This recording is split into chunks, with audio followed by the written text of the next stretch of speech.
heck of a ball game for the fans to watch. I don't think we played our best game by no means. Left a lot of plays on the field.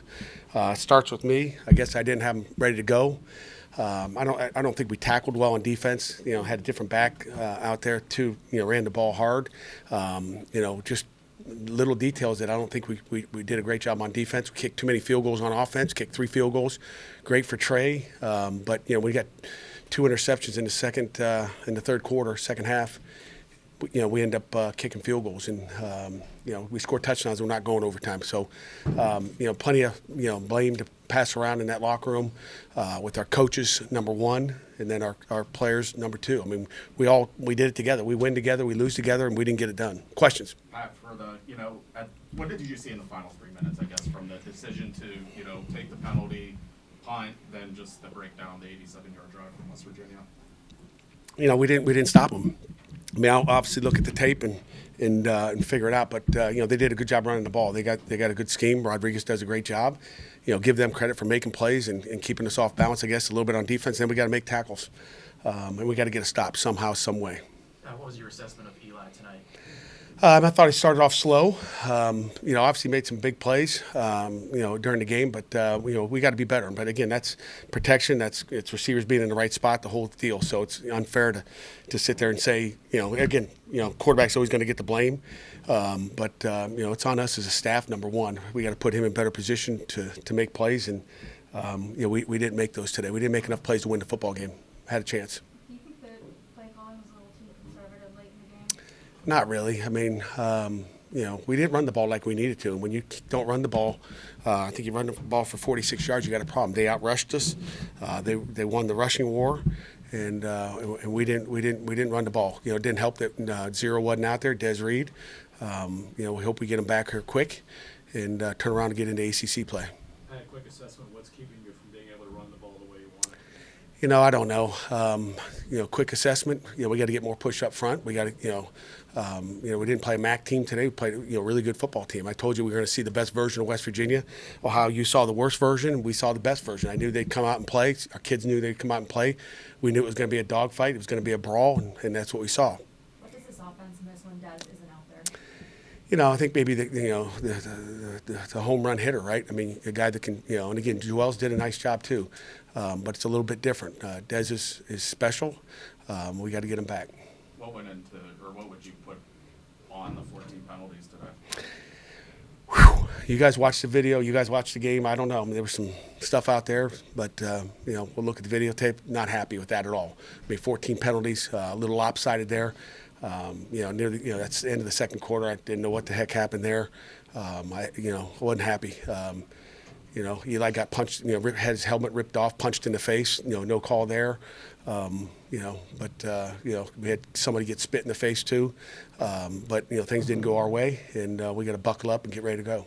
Going into overtime, they had the momentum, 10 unanswered points. Did you ever think about taking the ball? No.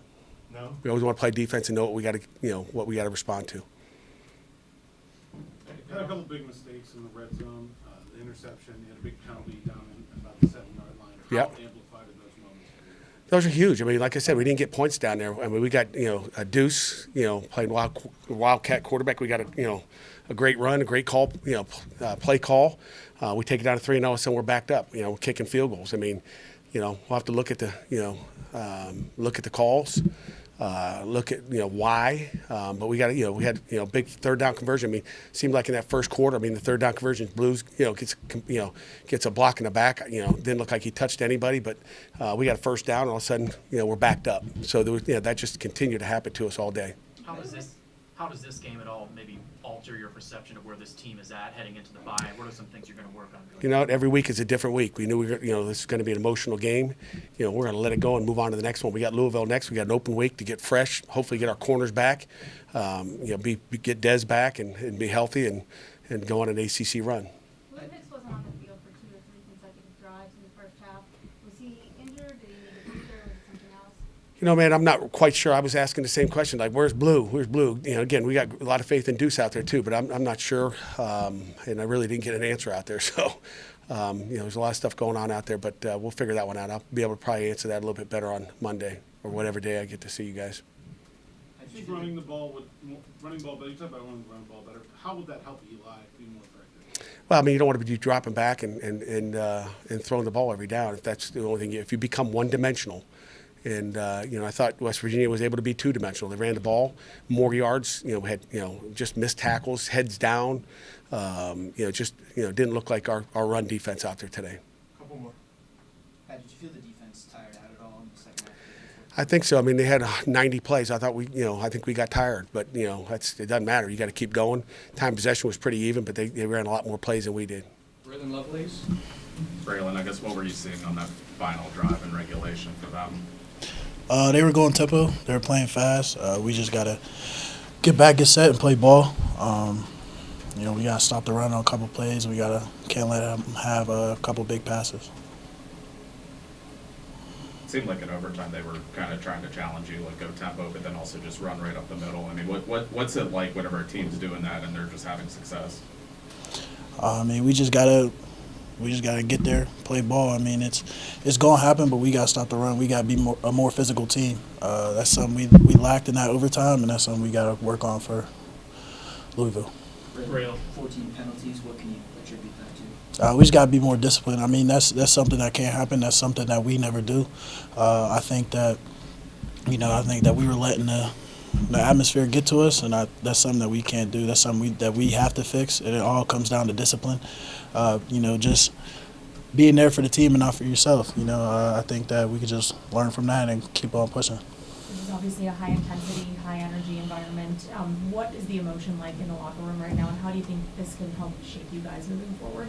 I mean, obviously, we're down right now. We just lost the backyard brawl in overtime, but we're just going to use that to play in the ACC. We're saying we still got an ACC championship that we're working for, still got a national championship that we're working for. One loss isn't going to slow us down. That's just going to fuel us to keep getting better. Look at the little things that we messed up here so that when we come to Louisville that we're all ready. Braylon, what are some of the things you guys are hoping to address into the bye week here? I think stopping the run, playing, getting set with tempo, and just not giving away big passes, big plays. If you have big plays, you're going to win the game. So that's something that we have to stop. That's something we have to work on very well. Braylon, we saw a number of guys go down. Was fatigue playing a factor with what we saw with the defense there at the end? People are just getting hurt. You feel me? It's a full contact physical sport. It's a backyard brawl. We're giving them 100, they're giving us 100. You know what I mean? People just going down. Anything final? Does it feel a bit better this is the last backyard brawl you'll play, just the latest one on it? Nah, I want it back. It's not what we wanted. We wanted to come out on top and in the backyard brawl, but it's something that we for sure want back. And then I know that when it comes back around, Pitt's gonna take care of the job. Pitt's gonna do their job. We're gonna come out victorious next time.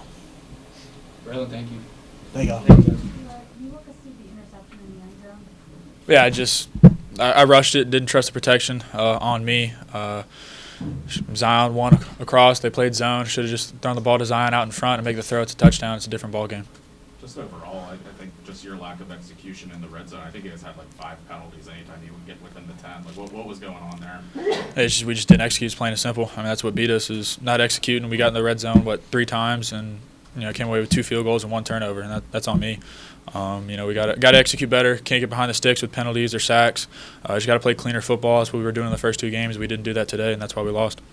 You seemed to be pretty accurate in those first 2 games. What was the difference today, especially in the first half? I just missed some throws. They did a good job blitzing and pressuring me, everything like that. It's hard to make throws with guys coming at your face and everything like that. But as a quarterback, it's something I got to work on and keep doing. Keep continuing growing and everything like that. But it just comes down to making throws. It's really simple. I just got to go out there and execute. Trust the play call. Trust myself. Trust with the practice and everything. Trust the O-line and just go out there and play ball. Eli, that sequence in the red zone in the second quarter when you came out of the game for a snap, just what transpired on I got punched in the face. My nose got split open and everything like that, so I had to come out. What do you think attributed to the slow start on offense? You mentioned they're putting a lot of pressure on you guys with the D-line. What do you think was the reason why you guys started off? We lost that game. Credit to them. They played a great game. They're a good football team, but I feel like we lost that game. We just didn't do what we needed to do, didn't execute, didn't do the little things right that we had been doing those first 2 weeks. Couldn't really get into a rhythm. Credit to them, but it's just plain and simple like that. So first play in this environment with that fumble, do you feel like that knocked you guys off balance a little bit to start? Absolutely. I mean, it rattled us a little bit. Just protection-wise, it was a little miscommunication on that. Just got to go out there and execute, plain and simple. I got to make a better decision with the ball. You know, if protection breaks down, I just got to throw it away, make sure, bad play doesn't become worse. Eli, how much did it impact the flow of the offense without having Des Reed out there? It sucks. He's a dynamic playmaker. He's a guy that can change a game in an instant. And when he goes down pretty early like that, and we got to count on some younger guys who stepped up and did what they needed to do. Credit to them. Really proud of Boosie and Joels and all those guys and Juice. Did what they needed to do. But losing a dynamic playmaker like that, it really hurts our offense. You guys started slow, but what do you guys need to do better when you have a 10-point fourth quarter lead? Just as a team, we just need to realize that we do have a 10-point lead and just execute. I mean, we were playing great football up until at that point. We got the 10-point lead for a reason. We can't change anything. Just got to keep playing good football, and we're going to win the game. Eli, what's been your message to teammates or anybody going into the bye week? Not letting this spiral, and just what do you want guys to sort of be mindful of? It's a big rivalry. It's a rivalry game. Obviously, a game that we want to win, but it's not an ACC game. We still have our whole ACC schedule ahead of us. Got to obviously win out. There's no option now. You got to win out, win the ACC, and we still have all the goals that we want in front of us are still there. Eli, had the two quick change interceptions come out, and you guys had to get field goals both times. How impactful are those moments, and what do you feel like you guys can be better at in that area? Just executing. We shot ourselves in the foot in those situations. We got defense did a great job getting us the ball in those situations with short fields, and we just didn't execute. Didn't do the little things right. We just gotta. We put 2 touchdowns in there, and it's a completely different ball game. We're up by 2-3 scores, maybe 4 scores at that point, and it's a game over. Honestly. All good. Thank you all.